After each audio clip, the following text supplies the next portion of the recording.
Buenas tardes a todos los presentes y gracias por su tiempo y su atención. Hoy vamos a tratar temas importantes acerca de lo que es el cambio climático. Uno de estos informes creado por científicos del Movimiento Sociedad Creativa y del Movimiento Internacional Social Alatra es un informe que se llama Informe sobre la progresión de los desastres climáticos en la Tierra y sus consecuencias catastróficas. En este informe encontraremos puntos clave que nos ayudarán a observar lo que es el cambio geodinámico que está teniendo actualmente nuestro planeta.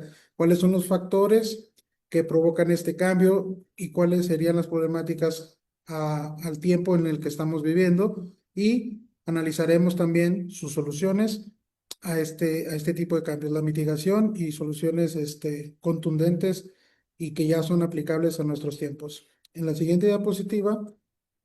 Vamos a la siguiente diapositiva. Aquí está lo que es, este es el tema del informe, el primer informe que se realizó, que es lo de la progresión. ¿Qué significa la progresión? Que estamos viendo un aumento significativo, tanto en eventos geodinámicos, ya sea sismos, activación volcánica, derrumbes, fracturas y nuevas fallas en la corteza terrestre, hasta lo que es en la atmósfera, cambios atmosféricos que hemos observado de forma, digamos, anómala. ¿Sí? En la siguiente diapositiva, por favor.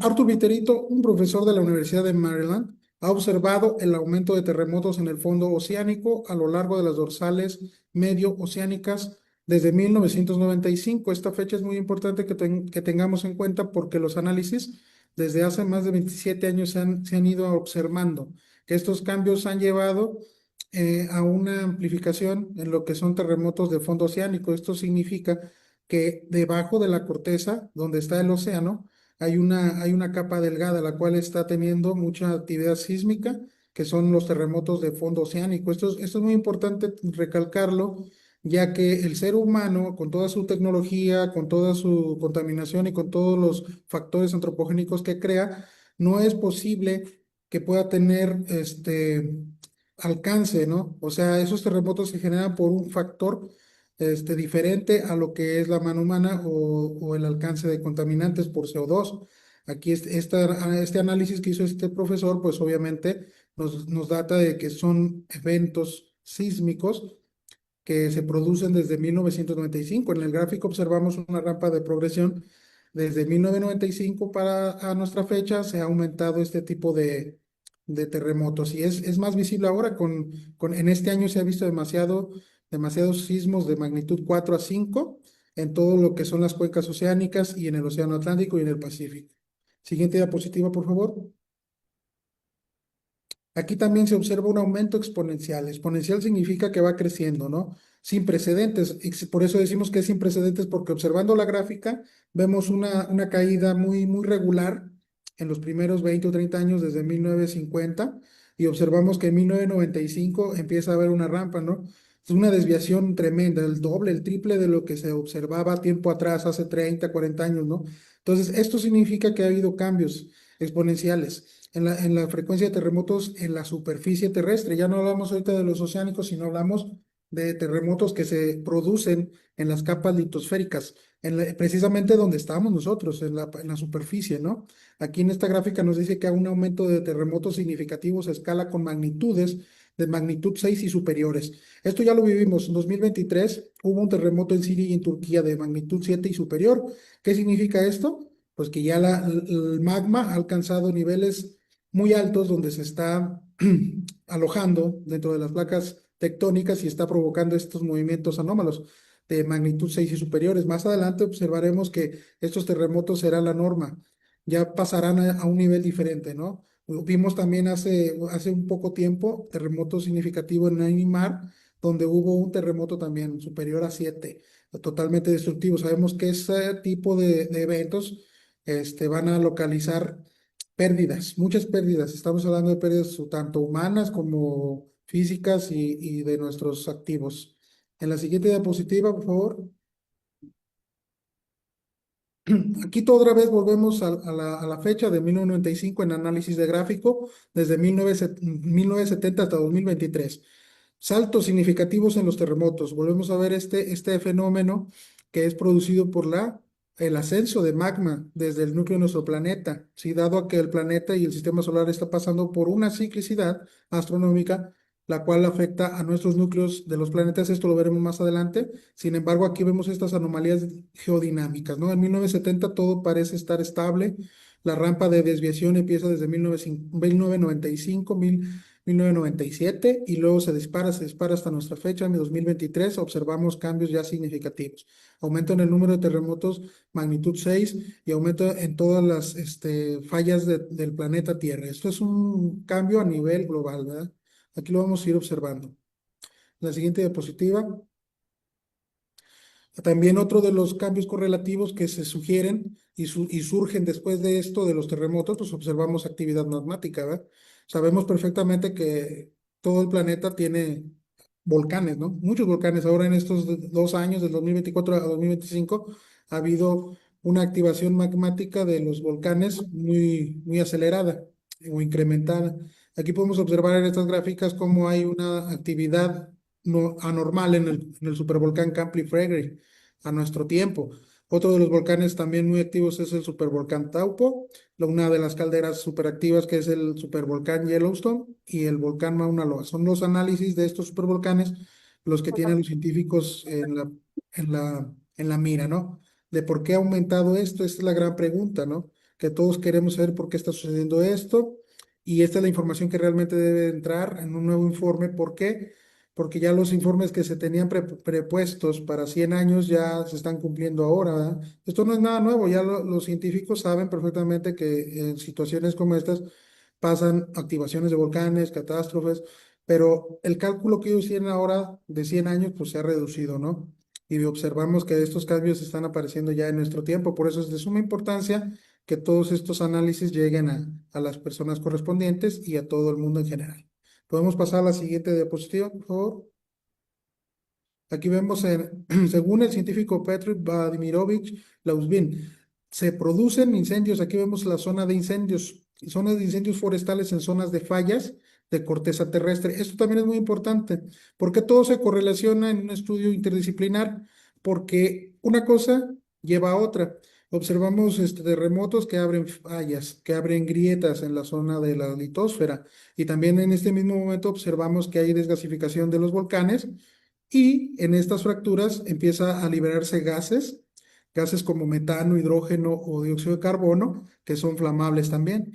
Entonces basta con una pequeña chispa o un calentamiento del sol y estas fallas empiezan a liberar a estos gases y empieza a haber incendios de manera incontrolada. Por eso en este año precisamente se ha observado en diferentes partes del planeta incendios totalmente brutales, ¿verdad? Que jamás habíamos visto, pues, la verdad, porque estos incendios son alimentados por estos gases, ¿no? Que se liberan por la corteza, que lleva a fracturarse. La corteza terrestre es como una especie de galleta, ¿no? De una galleta salada, o sea, que tú la doblas y en vez de doblarse se va a quebrar. Al momento de tener estas fracturas, obviamente observamos que empiezan a liberarse estos gases y esos incendios. Esa es la implicación más científica de los incendios que se han visto, por ejemplo, en California, ¿no? Observamos que al inicio del año vimos incendios brutales ahí en California, ¿no? Mucha gente quizá dice, bueno, está bien, así es como ha habido siempre. Sí, hay incendios que son reguladores de clima, sí, lo comprendemos perfectamente, pero en esta categoría no entra este tipo de incendios, porque son incendios creados por zonas de falla, ¿sí? Porque ha habido mucha actividad magmática y mucha actividad sísmica a lo largo de todas estas cuencas y a lo largo de todas estas fallas. Y esto es lo que provoca este tipo de incendios. Esto es un análisis que se debe llevar a fondo para entender correctamente las causas de todos estos cataclismos o de estos desastres naturales. Siguiente diapositiva, por favor. Aquí también en una sección estamos viendo, esto es muy importante ahorita, ¿por qué? Porque el aumento de huracanes, tormentas, tornados también han sido clave en esta rampa desde el año de 1995. Aquí observamos en estas gráficas pues una tendencia, ¿no? ¿Qué significa? Que ahora, por ejemplo, ya estamos en mayo y ya está anunciándose centros espaciales y de análisis de climatología como la NOAA y la OMM ya están diciendo que ahora es la nueva norma, que ahora empieza a ser tiempo de ciclones y huracanes desde mayo, cuando anteriormente la norma era que empezaran los huracanes y tormentas así hasta noviembre o septiembre, ¿verdad? Muy, muy atrasadito. Ahorita vemos aquí, esto nos dice que hay un contenido de agua, de humedad atmosférica que rebasa los niveles de lo que es la concentración del agua en la atmósfera y ensancha nuestra atmósfera y esto es lo que libera en cualquier parte del planeta una precipitación, lo que llamamos precipitación anómala, ¿no? Entonces aquí observamos una rampa de desviación desde 1995 que las tormentas, los huracanes y los tornados han aumentado en número y en potencia. Esto es importante porque son relativas las dos situaciones.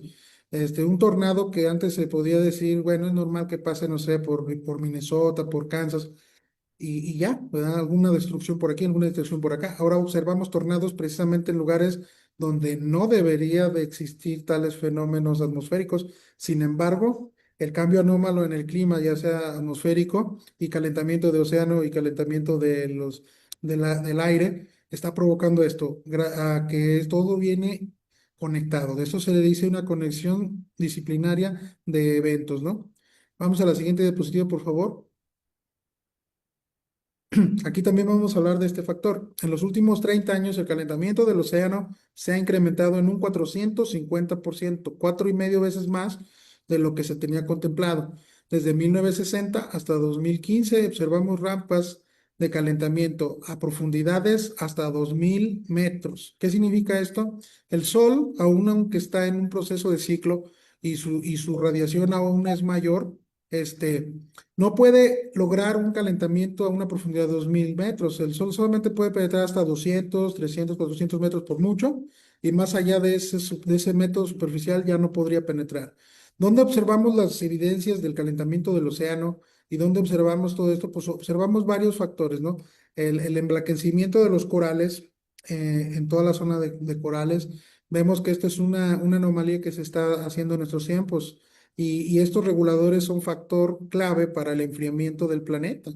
Nuestro océano es una vasta, enorme masa de agua que nos va a ayudar a enfriar nuestro planeta. Y precisamente lo que se necesita enfriar es el planeta. Eso es lo que hablamos del calentamiento, que el planeta se está calentando en sus dos zonas, atmosférica y oceánica. Entonces, si el océano ahora está calentándose desde abajo hasta una profundidad de 2.000 metros, fondo oceánico, y en la superficie también, y ya no disipa bien el calor, ya lo veremos adelante con lo que es este factor llamado antropogénico, el cual ha, pues, literalmente matado el océano y por eso mismo nuestro océano no funciona bien y es necesario buscar una solución para crear la condición de que el océano vuelva a recuperar su capacidad térmica. Pasamos al siguiente, por favor.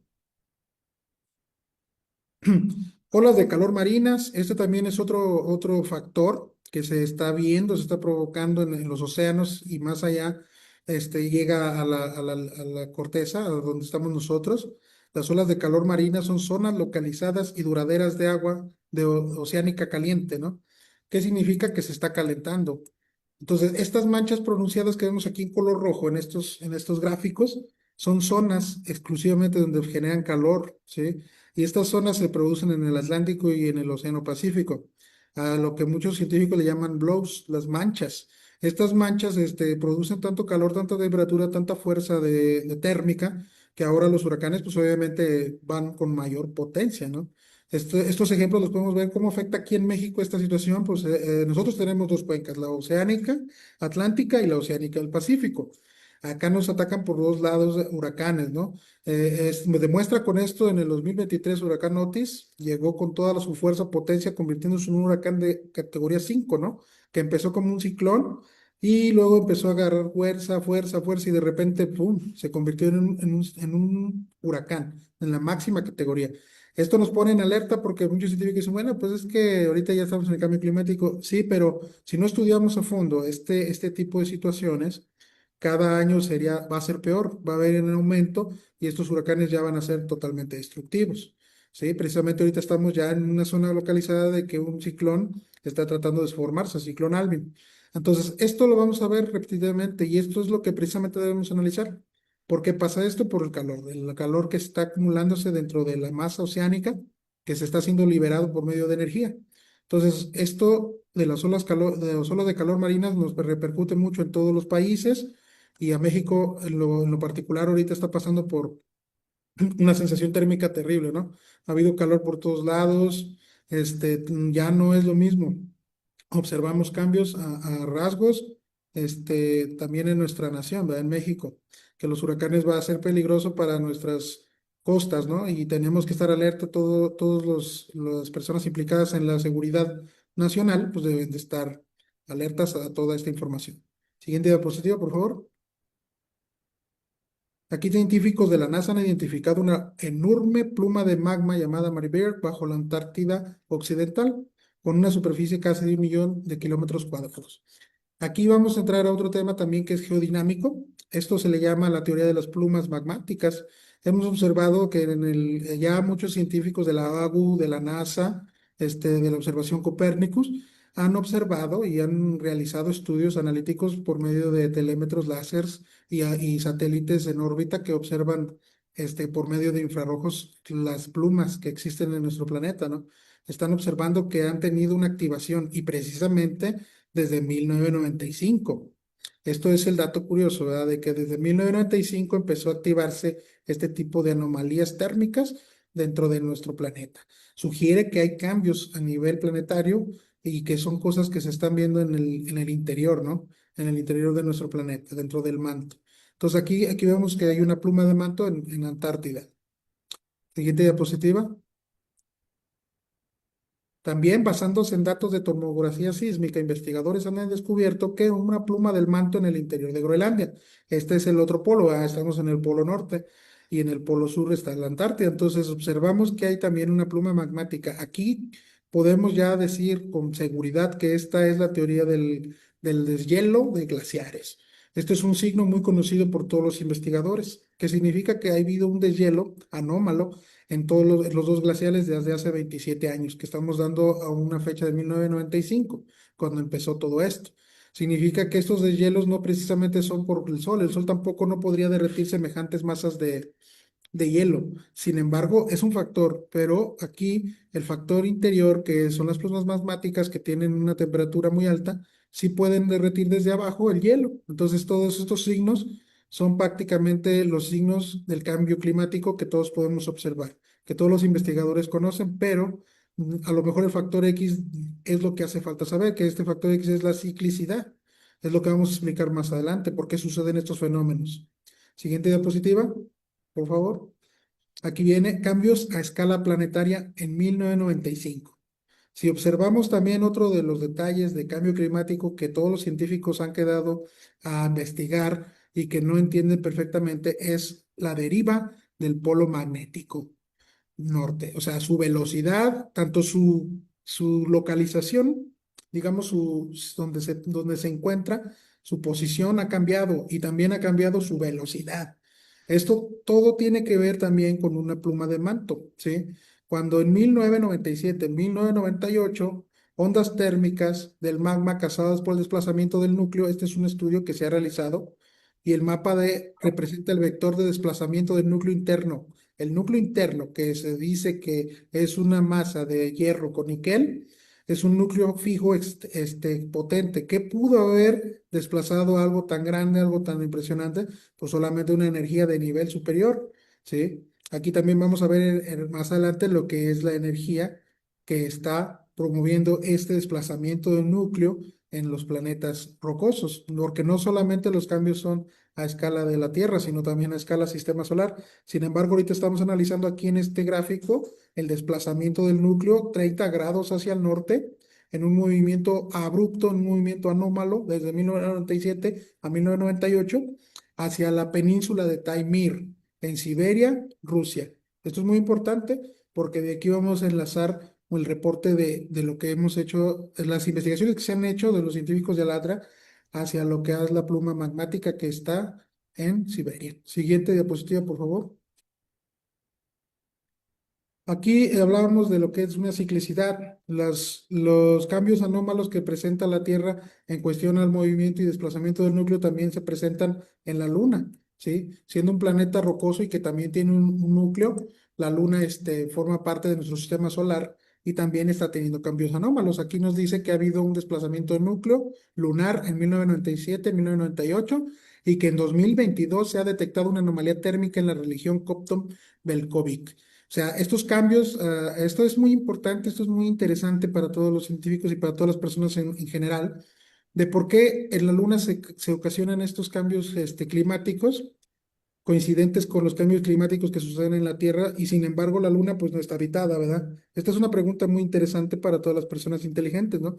Si está pasando algo en un astro fuera de nuestro planeta, que se dice que nuestro planeta ha sido contaminado con CO2 y es el provocante de todos estos factores geodinámicos y esto. Entonces observamos que en la Luna no existe ningún automóvil, ¿verdad? Que esté lanzando dióxido de carbono ni nada por el estilo, ni tampoco tiene mares ni nada. Estamos observando que es un planeta rocoso, solamente es un astro rocoso, el cual tiene un núcleo. Entonces quiere decir que es una energía extra fuera de lo que es el planeta solar, la que está interactuando con estos núcleos, ¿verdad? Aquí es una pregunta muy concreta. En 2023 se registra una anomalía térmica del suelo lunar en el polo sur y en 2023 también se detectó un terremoto lunar. Entonces, esto sugiere que hay cambios a nivel sistema solar, no solo en el planeta. Y esto es por una energía que viene del exterior, del espacio. Actividad lunar. Siguiente diapositiva. Aquí también observamos que en el planeta Marte está también teniendo cambios geodinámicos, cambios en su clima y cambios hasta al nivel atmosférico, donde Marte, pues obviamente sabemos que es un planeta, pues todos creemos que es un planeta muerto y lejos de estar muerto, creo que pareciera que está recobrando la vida, ¿no? Esto sugiere que una energía de gran tamaño está afectando estos núcleos y recobrando esta actividad que tiene, ¿no? Que aquí se detectan emisiones activas de metano, también se detectan, por primera vez se detecta una aurora, que sabemos que las auroras polares solamente pueden ser, si ese planeta tiene un campo magnético, ¿eh? Aunque sea débil, tiene un pequeño campo magnético, significa que hay movimiento dentro de su núcleo, dentro de su manto, ¿no? Que está generando este campo de geodinamo. Esto también nos da mucha idea de que esto ha traído cambios a nivel planetario en este planeta, que son causados por una energía cósmica, ¿no? Externa, ¿no? Un factor externo. Aquí en la revista de Nature nos da los datos, ya cuando reciban su reporte, pues ustedes podrán verificar estos datos, ¿verdad? Con más calma, porque sería mucha información para concentrarnos en esto. Siguiente diapositiva, por favor. Procesos astronómicos y su ciclicidad. Eso es lo que queríamos entender. ¿Qué sucede? Pues el planeta Tierra y en conjunto con los planetas del sistema solar, cada 12.000 y cada 24.000 años pasan por una zona del espacio del universo que recibe una energía externa, la cual alimenta o interactúa con la energía del núcleo del planeta y provocando estos cambios, ¿verdad? Calentando el manto a niveles superiores a lo normal y empezar a fundir la corteza. Entonces, aquí, por ejemplo, en estas gráficas observamos rampas de dispersión donde cada 12.000 años, en periodos 12.000, 24.000, 36.000, 48.000, 60.000, 72.000, 84.000, 96.000, 108.000, 120.000. O sea, todo en un periodo exacto de 12.000 a 24.000 años, ¿verdad? Acá en esta otra gráfica del centro podemos observar en las manchas pequeñas que ha habido erupciones catastróficas en esos tiempos, en esos intervalos de tiempo. ¿Cómo obtienes esta información? Obviamente con los núcleos de hielo y la información que se recopila a lo largo del tiempo, ¿eh? Estudios paleomagnéticos, paleoarqueológicos. En esto es importante conocerlo porque en las manchas rojas grandes hay un intervalo entre una mancha y otra de 24.000 años. Esto sugiere que cada 24.000 años existe un problema en el cambio climático de la Tierra y de los planetas, y esto sugiere que va a haber una erupción catastrófica, ¿verdad? Porque está mucho más grande, el rango de acción ha sido mayor. Entonces, ahora en estos estudios que hemos hecho últimamente, pues analizamos que ya se está preparando para un ciclo de 24.000 años, que esto es digamos, lo preocupante. Esto sería lo que es la ciclicidad. Cualquier cosa que digamos más adelante podemos investigar por qué suceden estas cosas más a fondo, ¿no? Pero este es el proceso astronómico y la ciclicidad. Siguiente diapositiva, por favor. Aquí los modelos matemáticos sugieren que en los próximos 10 años las condiciones para la vida en la Tierra podrían cambiar significativamente. Incluso ya en 2025 pues está cambiando está cambiando todo, ¿verdad? Ya observamos cambios a nivel planetario en varios países que está surgiendo estos inundaciones anómalas, terremotos, erupciones, rompimientos de tierra, fracturas. Precisamente aquí en México acaban de identificar una falla que le llaman la de Corcovado, ¿sí? Esta falla acaban de identificarla, está entre Tamaulipas, Monterrey y San Luis Potosí. Entonces, ya ha habido sismos aquí en San Luis Potosí, zona que no tenía actividad sísmica, ya tiene actividad sísmica porque una activación de falla ha ocurrido. Entonces, muchas personas quizá en su mente dirán, bueno, a mí no me afecta esto porque yo estoy en una zona segura, pero realmente cuando son cambios a nivel planetario, ya las zonas seguras pues pasan a ser inseguras. ¿Por qué? Porque estamos hablando de terremotos anómalos que no habíamos, digamos, nunca se había sufrido tales terremotos en nuestras temporadas o en tiempos atrás, ¿no? Ahora estamos en un proceso diferente y estas fallas son muy peligrosas. Precisamente Nuevo León también tuvo un terremoto hace poco, un terremoto de magnitud 5 que sí sacudió un poquito ahí la ciudad de Nuevo León. Entonces, estas circunstancias son las que ponen en alerta a los científicos. De hecho, pues ya a nivel gobierno se ha hecho simulacros especiales donde se prevé que próximamente podría llegarnos un terremoto de 8.1. Esto verdaderamente debe ponernos a pensar. No estamos hablando de un terremoto común y corriente. Un terremoto de 8.1 es totalmente destructivo. Esto es importante que esta información llegue a todas las personas. Siguiente diapositiva, por favor. Y aquí vamos a ver lo que es el factor antropogénico. Diagramas en cambios de temperatura de océano, ya lo analizamos desde 1960 y 2019. Y hacemos una comparación con los diagramas de crecimiento de producción de polímeros sintéticos. Bueno, para hacerlo rápido, polímeros sintéticos son los plásticos, ¿no? Lo que han invadido ahora nuestra vida, ¿no? Todos lados hay plástico y sabemos que pues obviamente ya no nos podemos deshacer de ellos porque sabemos que son parte de nuestra vida cotidiana. Sin embargo, se han hecho estudios aquí de por qué este plástico afecta el calentamiento global. ¿Por qué? Porque está tapado el océano de micro y nanoplásticos. El plástico se divide en micro y nanoplásticos, ¿sí? Estos a nivel micro pues tienen un tamaño de 1 a 4 o 5 milímetros. A nivel nano pues obviamente ya es a nivel muy bajo, a micrones. Estamos hablando de pocos micrones donde no podemos observarlos con el ojo humano. Y estos plásticos pues invaden todo el océano, lo cual ha tapado la capacidad térmica del océano para enfriar correctamente el planeta. Vemos que ya está saturado de plásticos, ¿no? Esto ya es un tema muy, muy conocido por todos los científicos oceánicos y por todas las personas que medio ambiente. Aquí nuestro interés principal es buscar una solución alternativa, una solución directa y específica, porque sabemos perfectamente que deshacernos de los macroplásticos de una sola ida es imposible, ¿no? Sabemos, esto es algo realista, de que sabemos que no podemos deshacernos de todo el plástico porque pues prácticamente forman parte de nuestro vivir diario, pero sin embargo ya existen tecnologías, ¿no? Que vamos a hablar más adelante, de cómo sí podemos deshacernos de lo que es micro y nanoplásticos, ¿verdad? Que son la parte fundamental que está irrumpiendo en la capacidad térmica del océano y también que está irrumpiendo tanto en la capacidad de enfriamiento de la atmósfera, porque también ya los micro y nanoplásticos están en el aire. Estos son estudios que ya se han hecho de varios centros científicos de análisis de micro y nanoplásticos, ¿no? Siguiente diapositiva, por favor. Aquí vamos a dar un detalle rápido de lo que son los terremotos de foco profundo. Esto es muy interesante porque les comentaba yo precisamente que aquí en San Luis Potosí ha habido sismos de hasta 5 y 4 y 3.7 pequeños sismos, no muy grandes, pero sin embargo San Luis Potosí es una zona que no está dentro de zonas sísmicas, ¿verdad? Ni que hay una falla directa.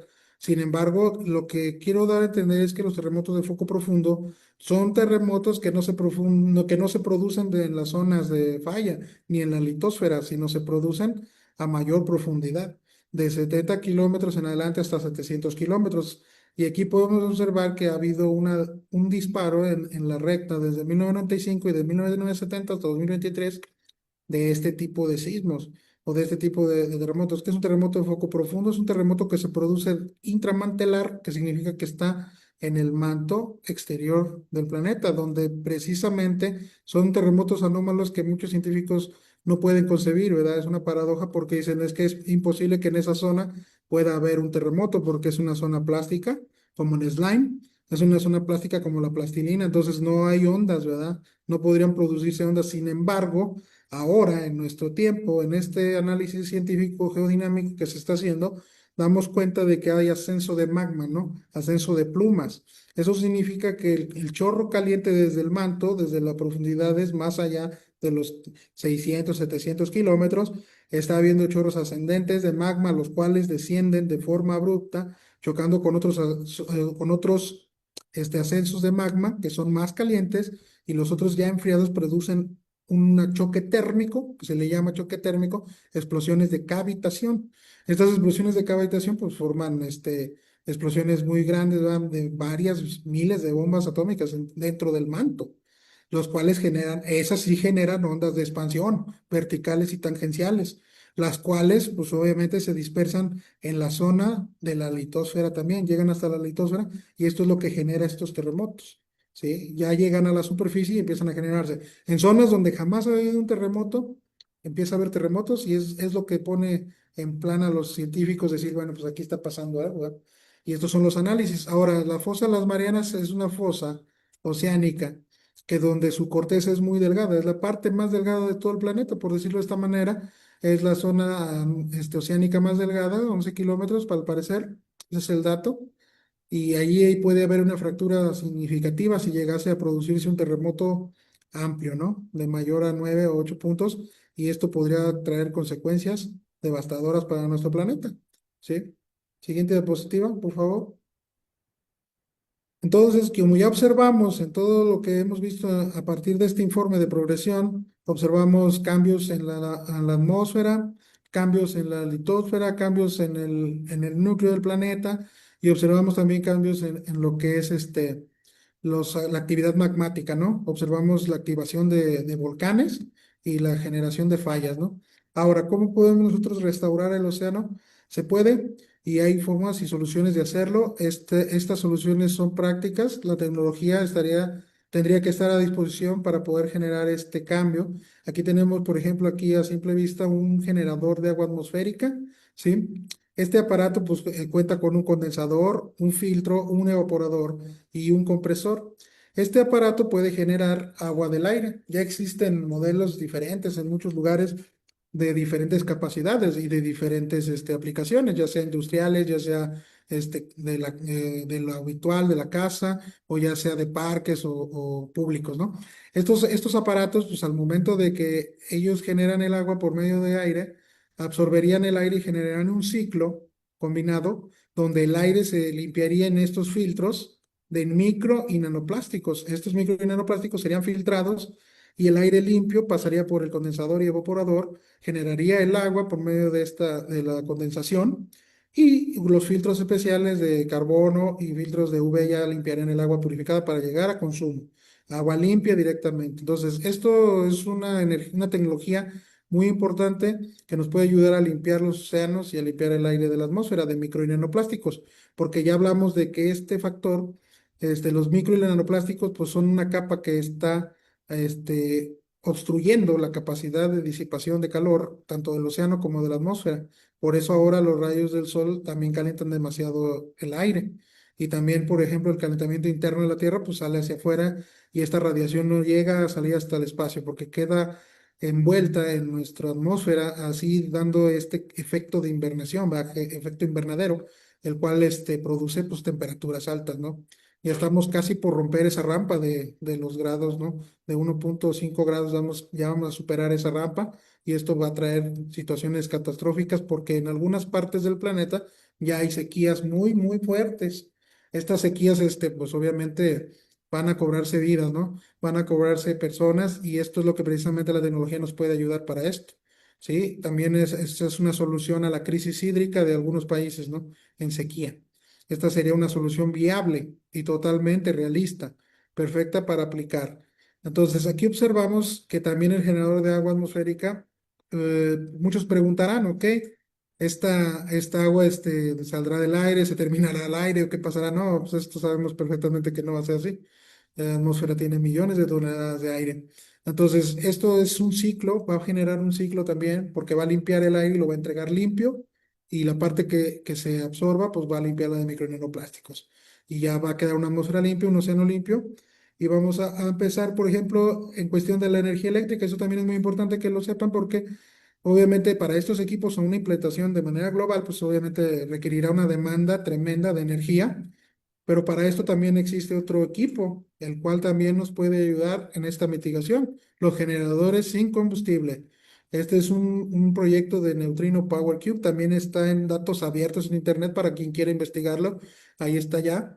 Este generador sin combustible nos ayudaría a entregar hasta 5 kilowatts de energía, el cual sería perfecto para empaquetar en una tecnología dual con un generador de agua atmosférico y un generador sin combustible a la par, funcionando sin necesidad de conectarnos a la red.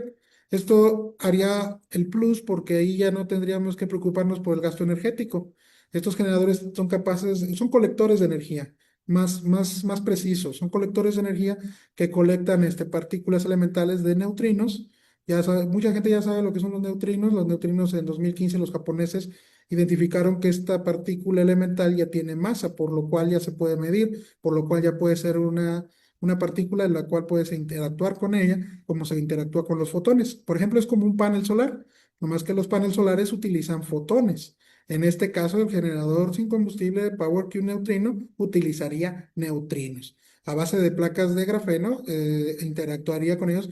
Esto ya es más profundo, ¿verdad? El movimiento browniano. Sí, esto también está analizado en la física cuántica y sin embargo estos colectores generarían electricidad de corriente directa y la cual pues nos podría suministrar a estos generadores de agua atmosférica en una combinación de tecnología y ahí está una solución para la restauración de los océanos.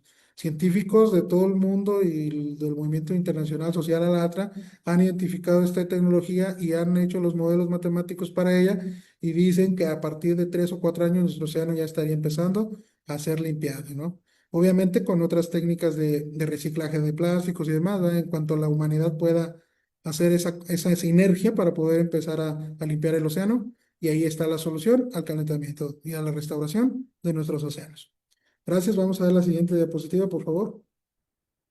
En una conclusión, pues este informe sobre la progresión de los desastres climáticos de la Tierra nos enseña que los cambios a nivel global son de factor geodinámico y factor atmosférico meteorológico por medio de una ciclicidad que se produce cada 12.000 a 24.000 años, de una energía externa que proviene del espacio profundo, de las profundidades del espacio, que altera los núcleos de nuestros planetas, generando calor extremo y asimismo fundiendo el manto hasta crear una sola capa, ¿no? Esto se puede prevenir siempre y cuando tengamos las tecnologías a la disposición y empezar a trabajar en conjunto. Esto sería por este informe. Espero que hayan comprendido y si no, pues como quiera estamos para servirles en cualquier situación. Podemos pasar a la siguiente diapositiva, por favor. Aquí este informe climático especial es sobre la amenaza de una erupción de una pluma magmática en Siberia. También vamos a ver estrategias cómo abordar este problema, porque este es otro problema independiente, sin embargo, también tiene que ver con el cambio climático a gran escala. Siguiente diapositiva, por favor. Aquí observamos que una redistribución de masa y la coincidencia con la deriva abrupta del polo magnético. En esta gráfica observamos cómo en 1997-1998 hubo un desplazamiento del núcleo interior de la Tierra, 30 grados hacia el norte, en la península de Taimir, Siberia, Rusia. ¿Esto qué significa? Ahí sí mismo el siguiente cambio que hace, pues es el movimiento abrupto de la deriva del polo magnético. Esto es algo que ya se ha estudiado también. Los científicos han estudiado lo que es la deriva del polo. Sin embargo, ahora están confusos porque no saben, o más bien no explican perfectamente qué está sucediendo, por qué la deriva de repente se aceleró y se fue hacia Taimir, ¿verdad? Hacia el Ártico. ¿Por qué pasa esto? Bueno, pues sabemos que quién es quien produce el campo magnético, pues el núcleo del planeta. El núcleo externo del planeta fluido es el que produce el campo magnético. Esto está muy estudiado, que se le llama el movimiento geodinamo que produce el campo magnético y el campo geomagnético del planeta. Entonces, ese mismo es el polo magnético norte que se dirige hacia el norte porque el núcleo se ha desviado 90 grados hacia el norte, ¿sí? Y la deriva del polo, pues obviamente sigue ese movimiento, ¿no? Ese desplazamiento. Siguiente dispositiva, por favor. Obviamente aquí ya se explica bien el corriente de chorro ascendente como causa la deriva del polo magnético. Esta corriente de chorro, obviamente, por el movimiento de inercia, por el movimiento de centrifugación, se va hacia el norte, hacia Siberia, y obviamente, pues hay un desplazamiento. Es lo que llamamos la pluma magmática. Esto es una teoría que se ha generado, es una hipótesis que se ha generado a base de todos estos estudios, que esta pluma magmática asciende hacia la corteza terrestre por medio de canales que se han generado. Estos canales ya están listos ahí, solamente se están llenando de magma en una cámara magmática debajo de la plataforma siberiana, ¿sí? Y también esto es muy importante que lo sepamos porque aquí dice que también se ha acelerado el movimiento de rotación de la Tierra. Este fenómeno lo podemos observar nosotros en nuestra vida cotidiana porque observamos que los días se han acortado, ¿verdad? Vemos que esa es la típica frase, ah, ya no rinde el día, ¿verdad? ¿Por qué? Porque sabemos perfectamente que la rotación de la Tierra es la que genera el movimiento de rotación del planeta y es el día completo, ¿verdad? Ahora en milisegundos, claro, no estamos hablando de minutos, estamos hablando de milisegundos, que a escala planetaria obviamente pues es mucho, ¿no?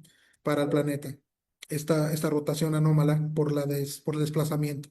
Y eso es lo que también provoca muchas rupturas en las fallas y en las cortezas del planeta, ese movimiento acelerado. Siguiente diapositiva. Evolución de la temperatura media anual en el Ártico siberiano.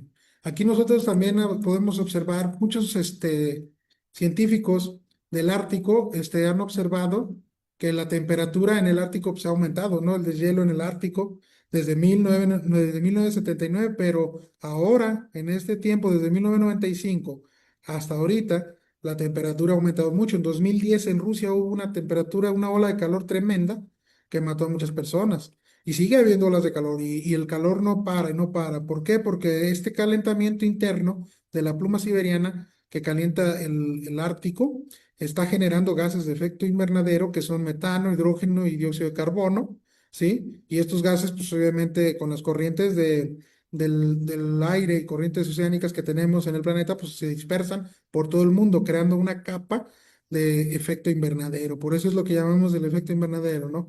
Del dióxido de carbono. Obviamente, pues esto es mucha liberación de energía, porque la pluma magmática está calentando por debajo toda la zona de Siberia. Estamos hablando de una sección muy amplia. Siguiente diapositiva. En el mapa también vemos incendios forestales invernales bajo la nieve por encima del círculo ártico, ¿sí? Mapa que muestra la localización de incendios forestales invernales bajo la nieve por encima del círculo ártico en 2021. Observamos que últimamente ha habido demasiados incendios invernales en Rusia y en todo el Ártico, y aquí están las manchas puntualizadas donde ha habido estos incendios que son casi inextinguibles. ¿Por qué pasa esto? Porque ya observamos lo mismo, que es el calentamiento del magma que está fracturando y erosionando la placa siberiana, y por ahí hay un escape de gases metano, gases de hidrógeno, y estos provocan incendios pues casi inextinguibles, ¿no? Últimamente el cuerpo de bomberos y los protectores del ambiente se han visto con dificultades para apagar este tipo de incendios, ¿no? O sea, ahorita últimamente se han visto con muchas dificultades para hacer este trabajo, por lo mismo, de que las zonas de falla y las fracturas están liberando gases, ¿no? De metano y de otros gases componentes de hidrógeno que hacen que los incendios pues, sean casi inextinguibles. Siguiente diapositiva, por favor. Estos serían datos indirectos de cómo sabemos perfectamente que hay una pluma de manto debajo de Siberia, ¿verdad? El de hielo de permafrost últimamente, en lugares con aumento de la profundidad del hielo estacional del permafrost, los sitios de medición están marcados con puntos grises, lugares en el aumento notable desde el hielo estacional amarillo, lugares donde la profundidad del hielo ha aumentado. ¿Sí? Aquí observamos también, este es otro de los fenómenos anómalos de los que se puede saber que son signos indirectos de un ascenso de una pluma magmática desde el núcleo exterior y el manto hasta la superficie de la Tierra, ¿no? A 50, 60 kilómetros antes de llegar a la litosfera. Siguiente diapositiva, por favor.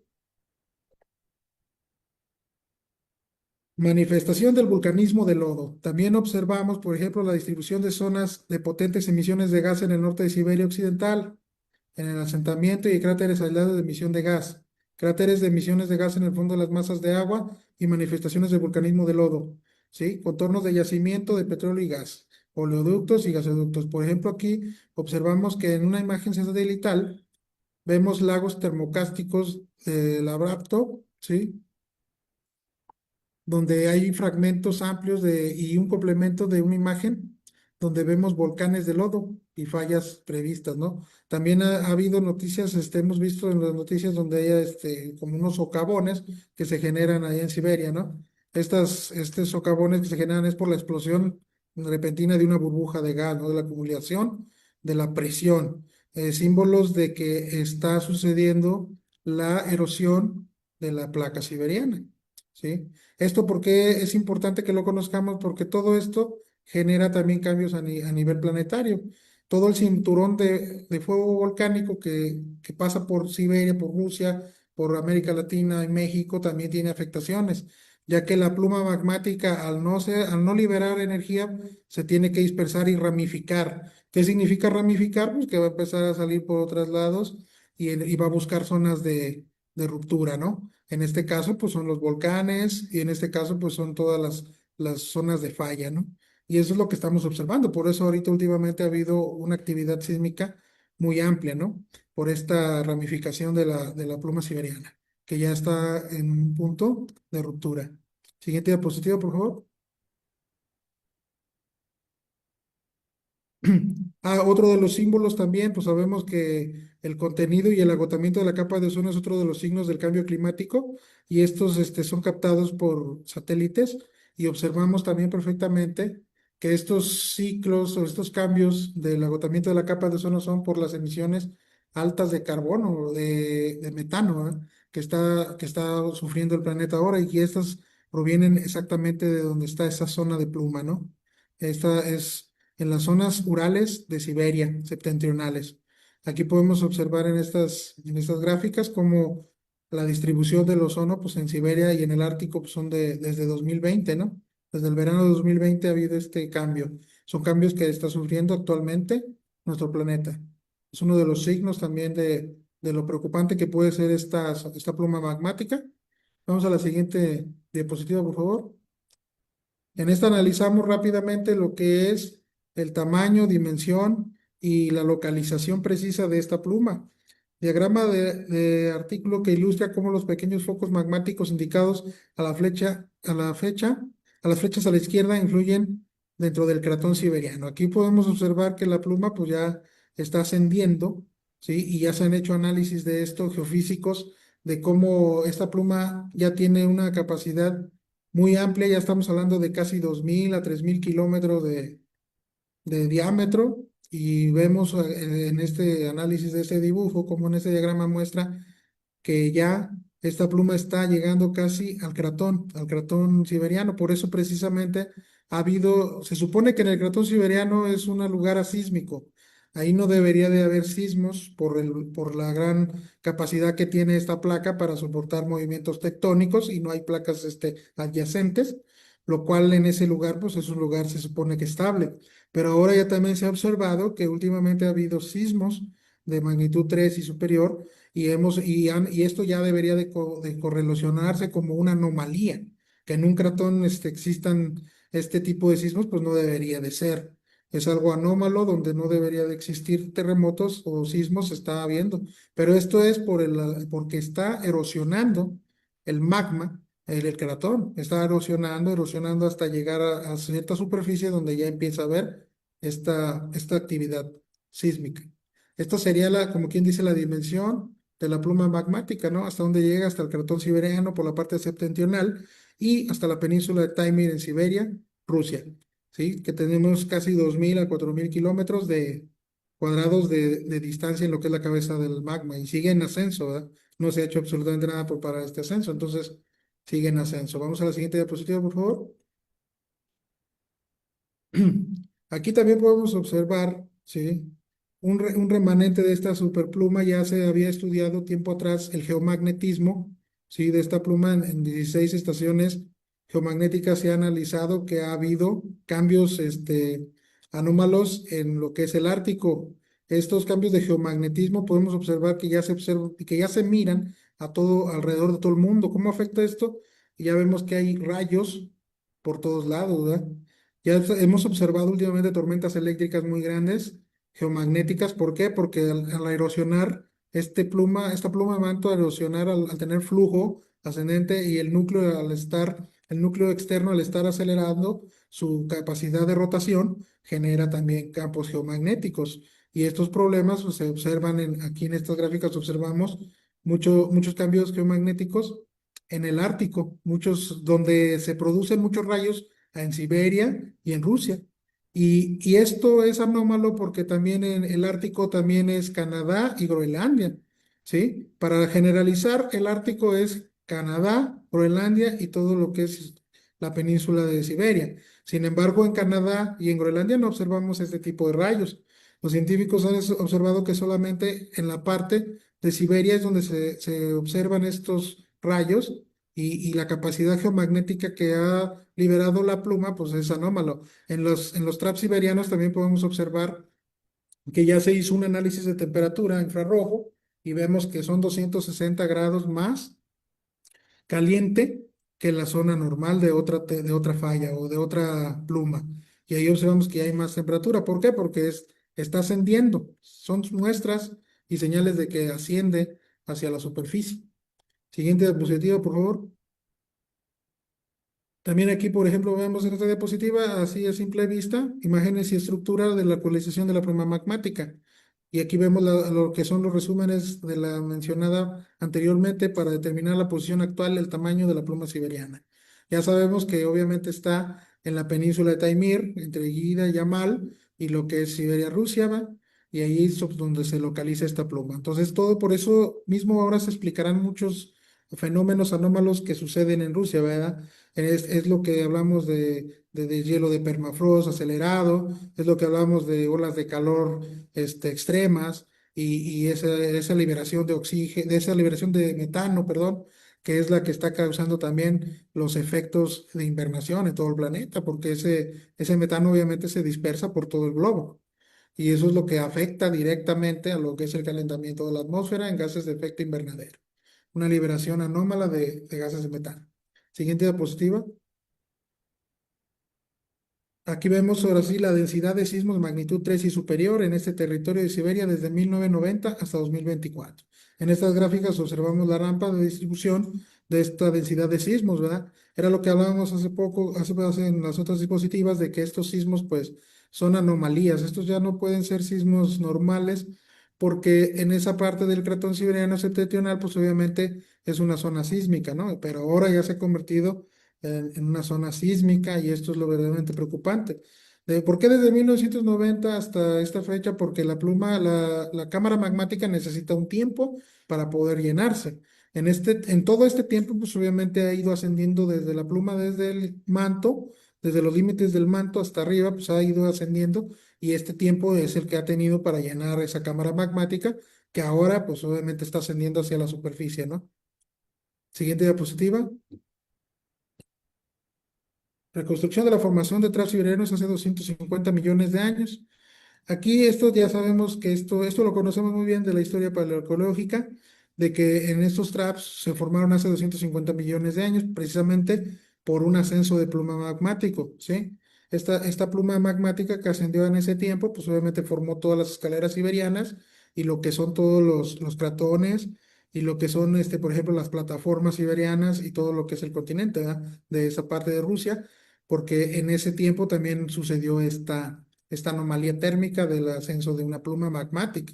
Por eso era lo que explicábamos hace poco de lo que es la ciclicidad, de que dado ciertos tiempos, de 12.000 a 24.000 años, el planeta sufre estos cambios geodinámicos y las cámaras magmáticas que antes no estaban activas se empiezan a activar, ¿verdad? Empiezan a llenarse de magma desde el interior del núcleo. Siguiente diapositiva, por favor. Ahora vamos a ver lo que nos acontece, ¿verdad? Posibles escenarios de la erupción de la pluma siberiana. Para quedar claro, una pluma de manto no es lo mismo que un volcán. Sí, los volcanes pues, son ascensiones de elevación de terreno, los cuales forman un canal de salida, ¿sí? Para lo que son las líneas de magma. Pero sin embargo, en una pluma de manto es un ascenso directo de pluma, un ascenso directo de magma desde el interior del manto, a profundidades entre el manto y el núcleo externo, ¿sí? Es un material muy diferente. Este magma es muy diferente también en composición ya que es hierro sólido, digo hierro líquido y roca profunda cristalina y sin embargo en los volcanes pues estamos usando que es magma de roca fundida. Son cosas muy diferentes entre una pluma y un volcán. Un volcán tiene la capacidad de desgasificar naturalmente en tiempos prolongados, ya sea por liberación de gases o liberación de magma. Sin embargo, una pluma magmática no tiene la salida que tiene un volcán para poder hacer la liberación de gas y de magma acumulado. ¿Sí? Vamos a ver los posibles escenarios. Tenemos tres escenarios, ¿verdad? El primer escenario sería la erupción repentina de la pluma siberiana. ¿Qué significa esto? Pues aquí vemos el radio de acción, ¿sí? Por el efecto que se generaría en una erupción de tal magnitud, porque estamos hablando que en esta zona de dispersión, la ceniza volcánica fina, que es la liberación de ceniza por el calentamiento, está presentada en amarillo, con un radio de aproximadamente 9.000 kilómetros. Estos datos se han generado a base de modelos matemáticos, los cuales por eso hemos visto ese primer escenario, ¿ah? Que sería rápido, una erupción rápida, repentina de esta pluma al momento de romper con la placa, pues obviamente la liberación de magma sería tal que liberaría gases de efecto invernadero, ceniza volcánica, obviamente pues ya ni hablar del epicentro, ¿no? Donde sería en Rusia, pues quedaría aniquilada, ¿no? Por la ascensión de magma rápido de este magma que comentamos, que no es un magma común, que no es roca sólida, digo, no es roca fundida, sino hierro fundido, ¿sí? Entonces, este sería el primer escenario, la erupción repentina. Si no hacemos absolutamente nada, pues esto sucedería. Sería la primera escenario, ¿verdad? Que la humanidad simplemente diga, no, pues no, no me interesa este asunto, que siga su curso la naturaleza y entonces esto sería la erupción repentina de la pluma magmática. El primer escenario. Segundo escenario sería siguiente diapositiva, una erupción gradual de la pluma magmática. Aquí, por ejemplo, estamos hablando de lo que sucedió hace 250 millones de años. ¿Sí? La extinción masiva de animales, la extinción masiva de fauna y flora, y todo el ascenso de magma no sería de un solo golpe, sino sería en pocas partes. Esto fue lo que formó las escaleras siberianas en aquel tiempo, hace 250 millones de años. Y la erupción fue gradual. Esto también traería consigo activación de todos los supervolcanes del planeta y la ramificación de la pluma en varias zonas del mundo, ¿eh? Volcanes supercalderas como Aira, supercalderas como Yellowstone, entrarían en conjunto de erupción con esta caldera, ¿no? Entonces, aquí sería gradual, ¿sí? La erupción sería gradual. Este sería el segundo escenario, ¿sí? El tercer escenario y el más importante, que claro es el que nos acontece a nosotros y es lo que más nos importa ahorita. El escenario 3 sería una desgasificación controlada, ¿sí? Una desgasificación controlada y planificada, ¿sí? ¿Qué significa esto? Pues a lo mejor muchos no están familiarizados con esta información, pero ya es relativa a nuestros tiempos, ¿sí? Se ha hecho desgasificaciones controladas y planificadas y ya existen técnicas de geoingeniería volcánica, ¿sí? ¿Por qué se requiere una desgasificación controlada para poder liberar el gas y la presión de la pluma siberiana? Pues para poder evitar estos dos escenarios anteriores, ¿no? De los que hablábamos. Esto se puede hacer fácil. ¿Por qué? Porque ya existe la tecnología, ¿sí? Aquí en estas figuras podemos observar fotografías de cómo se han hecho estos procesos, ¿no? De desgasificación. Esto ya tiene precedentes, ¿no? No es una tecnología que digamos, no, no, yo no creo que eso exista. Existe. Simplemente que se tiene que hacer de manera controlada y planificada, ¿sí? No se puede hacer así nada más. Obviamente todos los encargados de estos asuntos pues tienen que entrar en sinergia y hacer esta planificación para lograr una desgasificación exitosa en la pluma siberiana. Al desgasificar esta pluma siberiana podemos controlar los procesos de erupción magmática explosiva y también lo de la erupción gradual, ¿verdad? Podríamos pues, ayudarnos mutuamente en esta situación y esa es la única solución posible ahora en cuestión a lo que es la desgasificación, que también se puede aplicar a otros volcanes o a otras plumas, ¿no? Que sería lo que se debería de estar haciendo ya, porque observamos que ha habido mucha actividad magmática, precisamente aquí en México. Ya está queriendo nacer un nuevo volcán acá en Uruapan. Los geólogos de la Universidad de la UNAM, junto con los geólogos de la Universidad de Nuevo León, han quedado atónitos y dicen qué está pasando, ¿verdad?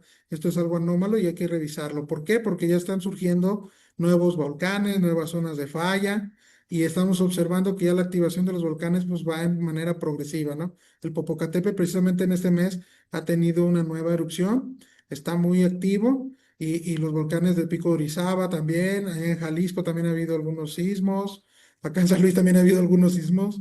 Pues es preocupante la situación, pero sabiendo esto, nosotros entendemos que hay una solución y eso es lo que nos interesa. Realmente el escenario 3 es el que nos interesa, ¿no? Y la solución al problema presentado es el control o el control alivio de la presión, la lava y los gases de las fuentes magmáticas secundarias, es decir, la desgasificación planificada controlada. Las investigaciones científicas actuales consideran la desgasificación de las cámaras magmáticas como un método prometedor para prevenir erupciones a gran escala.